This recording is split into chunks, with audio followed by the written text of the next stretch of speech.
take it to our market. Yeah. I think we can go. Yeah.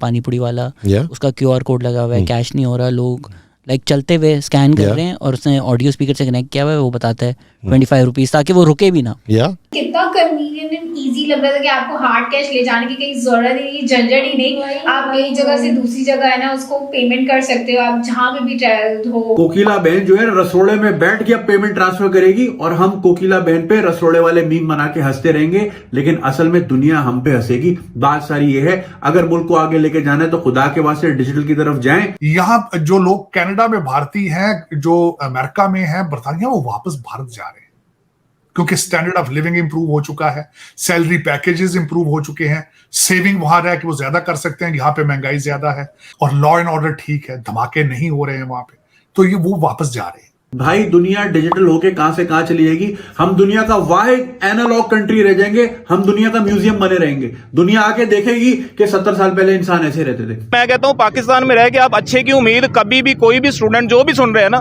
भाई, यहाँ पे कुछ भी नहीं है। टेक्नोलॉजी पे आपने अगर काम करना है, अगर आप IT में हो, अगर आप कोई भी डिग्री कर रहे हो, यार भाई खुदा का वास्ता मूव करो, यहाँ पे आपको कुछ नहीं मिलने वाला।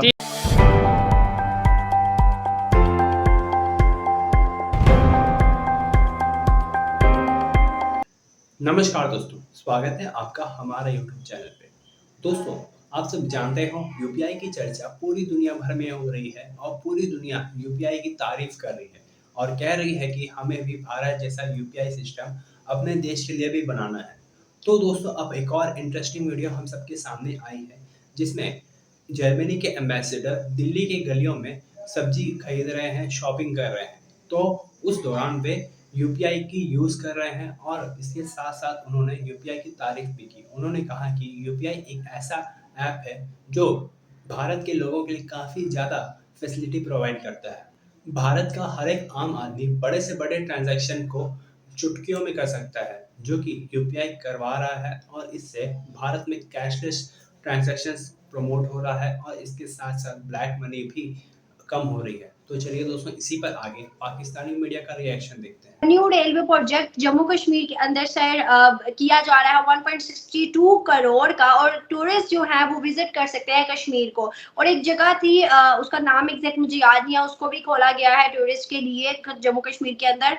और ये जो है रेलवे का प्रोजेक्ट भी जारी किया गया। और इससे पहले हम देखें तो वंदे भारत ट्रेन जो है वो भी जम्मू कश्मीर के अंदर चलना शुरू हो गया। तो सर, इस चीज को आप किस तरह देखते हैं कि बिंगा कश्मीरी, बिंगा इंडियन कश्मीरी, आप लोगों को मोदी ने इतना ज्यादा फैसिलिटेट कर दिया है, प्राइम मिनिस्टर नरेंद्र मोदी ने आप लोगों की जिंदगियों को इतना संवार दिया है, उस पर आप क्या अपनी राय रखते हैं बरक्स पाकिस्तान को देखते हुए, क्योंकि आपके सामने जम्मू आजाद कश्मीर की भी हालात आपके सामने ही है। देखिए, अगर हम बात करें डेवलपमेंट की, आपको देख रहे हैं चाहे नेशनल हो, इंटरनेशनल हो, हर एक चाहे सोशल मीडिया हो, कि किस तरह से डेवलपमेंट हो रही है, ठीक है, वो तो आपके सामने है। सबसे मेन चीज जो है वो ये है कि मोदी जी का जो एजेंडा था मेन इलेक्शन में आने का, उसमें उन्होंने एक चीज ठान ली थी कि हमें 370 को एब्रोगेट करना है, क्योंकि इससे हिंदुस्तान और कश्मीर में बहुत डिफरेंस था। आप ये समझ सकते हैं कि कश्मीर एक किस्म का अलग मुल्क था जैसे हमें लगता था, लेकिन जो फैसिलिटीज हमें उनको देनी थी कश्मीर गवर्नमेंट को, वो फैसिलिटीज कभी किसी को खास तौर पर नहीं मिली। वो फैसिलिटीज सिर्फ जो वहाँ के मिनिस्टर थे उनके बच्चों को मिली। जो स्कॉलरशिप पर एक गरीब बाप का बच्चा जो है वो MBBS कर सकता था, यहाँ के अगर आप करोगे सेंसेस, यहाँ के पॉलिटिशियनों के बच्चों ने वहां पे MBBS किए, ठीक है। तो और भी बहुत सारे घोटाले हुए, सब जो है मिनिस्टरों के बच्चों ने किए, मिनिस्टरों ने किए, जिस वजह से गवर्नमेंट को, इंडिया गवर्नमेंट को लगा कि कश्मीर के अंदर जो कुछ हो रहा है वो अच्छा नहीं हो रहा है। और एक बात, जो भी हमारी बहन हो, बच्ची हो, उसकी जब शादी हुआ करती थी बाकी स्टेट के अंदर, तो उसके को राइट्स नहीं थे, मतलब वो जमीन का जो हिस्सा था वो वहां पे वो नहीं ले सकती थी, ठीक है ना, जमीन जो कश्मीर में वो नहीं ले सकती थी। अब उस बच्ची को भी ये मिल गया, राइट मिल गया। और भी बहुत सारे राइट्स हैं जो कश्मीरी को मिल रहे हैं। हाँ, अभी थोड़ी बहुत तो अनएम्प्लॉयमेंट पे इन्होंने अभी जोर नहीं दिया है, क्योंकि इनका जो मिशन है पहले डेवलपमेंट उसके बाद अनएम्प्लॉयमेंट, तो आहिस्ता आहिस्ता हो रही है। तो हमें भी लगता है कि इंशाल्लाह अच्छे दिन आ जाएंगे। जो हमारा यूथ है, पढ़ा लिखा यूथ है, वो नहीं चाहता, इंडिया नहीं चाहता पाकिस्तान, वो सिर्फ चाहता है शांति हो, हमारे बेसिक राइट हमें मिलने चाहिए और हमें हर्ट ना किया जाए। हम बिल्कुल खुश रहना चाहते हैं। हम यही दोनों कंट्री से कहते हैं कि हमें बीच में मत लाओ, हमें ना चाहिए पाकिस्तान, ना चाहिए और कुछ, हम जैसे हैं। हाँ, जो सरबराह है हमारा हिंदुस्तान, चाहे उसका कोई भी प्राइम मिनिस्टर हो या प्रेसिडेंट हो, हम उनके रूल्स को फॉलो करेंगे, क्योंकि हमें पाकिस्तान के साथ नहीं बल्कि हम इंडिया के साथ हैं, अच्छे हैं, बिल्कुल सुरक्षित हैं और हमें हर फैसिलिटीज जो है वो अवेलेबल है। तो इसी वजह से हम थैंक्स करते हैं आपका भी कि आप जरा इस पे जोर नहीं दे रहे। जैसे इंडिया की इसरो है, Indian Space Research Organisation, Russia की है रोसकॉसमॉस। अगर आप पिछले प्रोग्राम में देखें, 2-3 प्रोग्राम पीछे चले जाएं, तो हमने एक चीज़ डिस्कस की थी कि हिंदुस्तान का जो पर्पस है, ग्लोबल वार्मिंग, क्लाइमेट चेंज को कंट्रोल करेगा, सोलर पावर कितनी है चांद पर उसे देखेगा, चांद पे क्या मेटल्स हैं, कितना ऑक्सीजन है, कितना हाइड्रोजन है, कितना आयरन है, कितना सिलिकॉन है, कितना सेलेनियम है, कितना टाइटेनियम है, कितना मैग्नीशियम मौजूद है।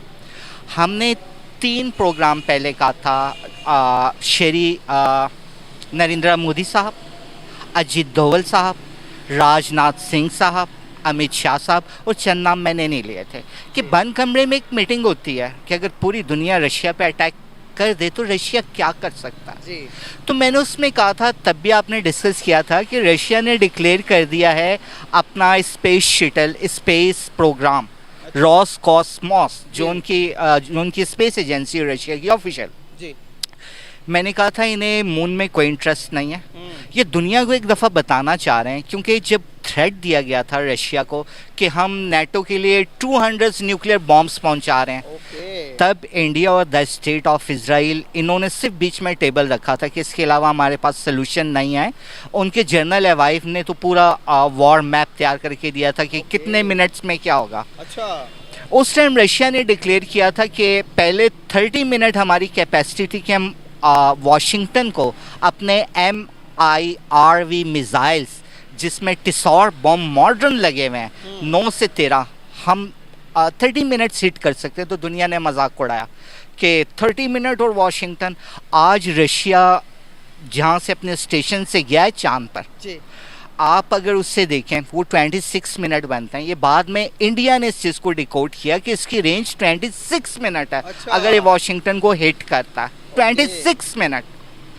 रशिया बार बार कह रहा है यूक्रेन के प्रेसिडेंट को, व्लादिमीर लेविन्स्की, कि I am duty bound, I am bound in tie, I am bound in contract because you are Jew. कहता अगर मैंने खुल के हमला किया तो दुनिया में फिर यहूदियों के लिए सेकंड हॉलोकॉस्ट होगा। इंडिया की जो इंटेंशन थी, मोटिव थी, आप देखें कनाडा में जहाँ जहाँ आग लगी हुई है, कुछ अरसे के बाद चंद्रयान 3 एक चीज़ की पिक्चर भेजेगा।